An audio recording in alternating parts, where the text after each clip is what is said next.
More and more rumours are coming out about the Quest 3S.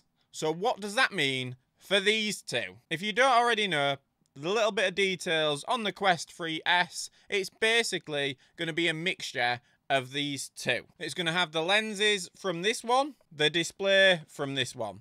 But it's going to have the processor from this one, and it's also going to have colour pass-through. Obviously, these are just rumours, but let's face it, the more and more these rumours are coming out, the more and more it's likely believable. But why release it?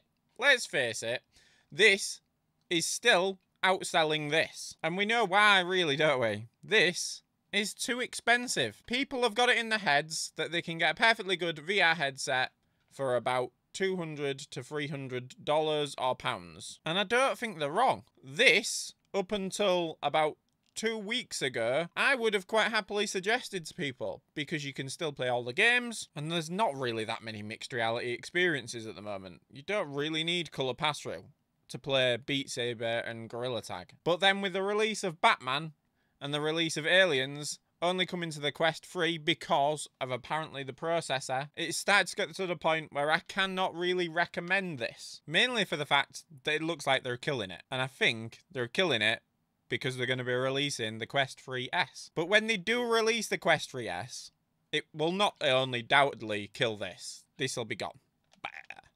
Hopefully they'll stop selling it, because if they're going to do something like that, they need to not confuse people. Which leads me on to the name. Quest 3S sounds like an upgrade, doesn't it?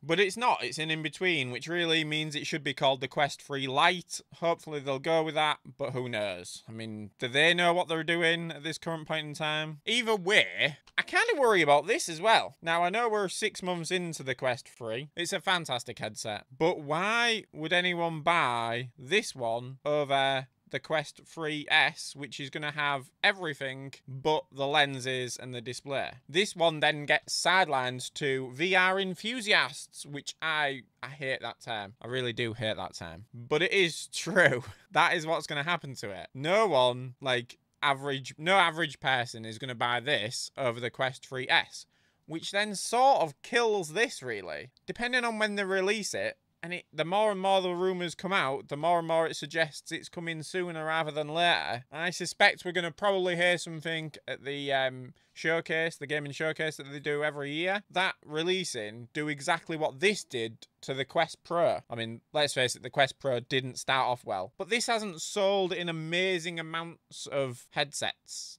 wise, you know, compared to the Quest 2, which is a ridiculous amount. And I don't even think the Quest 3S will sell as many as what the Quest 2 sold. Mainly for the fact that I think once that... My camera's going mental, innit?